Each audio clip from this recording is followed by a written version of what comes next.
Hi, I'm James from Bellrock. I help leaders understand the intersection of where risk meets people. At an executive and a board level, a lot of organisations discuss psychological safety almost like it's a cultural objective. That's fine, but I think what it fails to understand or fails to consider is the fact that psychosocial hazards don't just mysteriously emerge out of nowhere. They've got a clear causation pathway and they generally occur from the way that the work is organised, led and structured.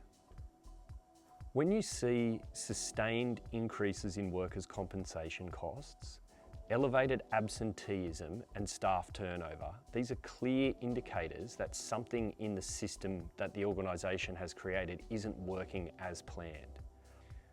From a governance perspective, psychological safety is not just a well-being issue, it's a core operational and potential financial risk that the board and the senior executives of an organisation must be across and must receive information on to make sure that they're able to effectively assure themselves and satisfy themselves that the organisation is meeting its duties in relation to the Work Health and Safety Act.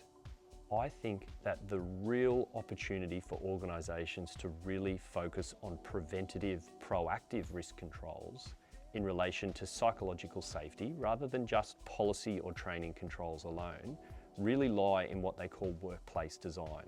But for me, the three core elements of workplace design that really matter when it comes to the board and executive and what they need to know in that space, I believe relate to workload, autonomy and role clarity.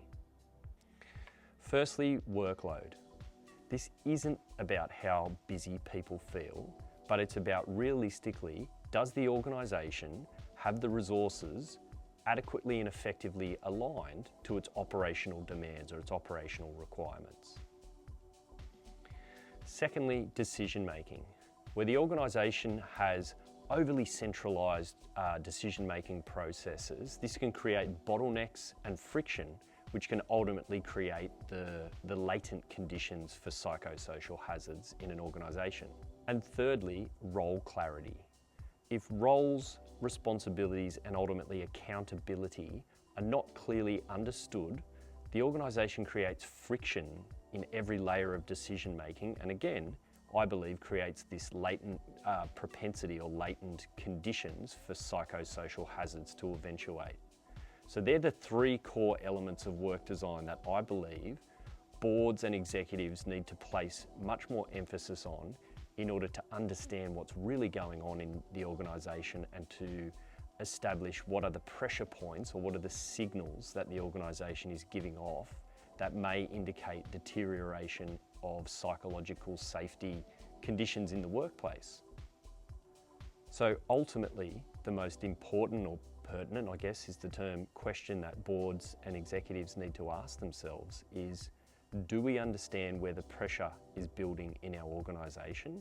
And if not, how can we find out early rather than when it manifests in lag indicators like claims, elevated turnover and absenteeism?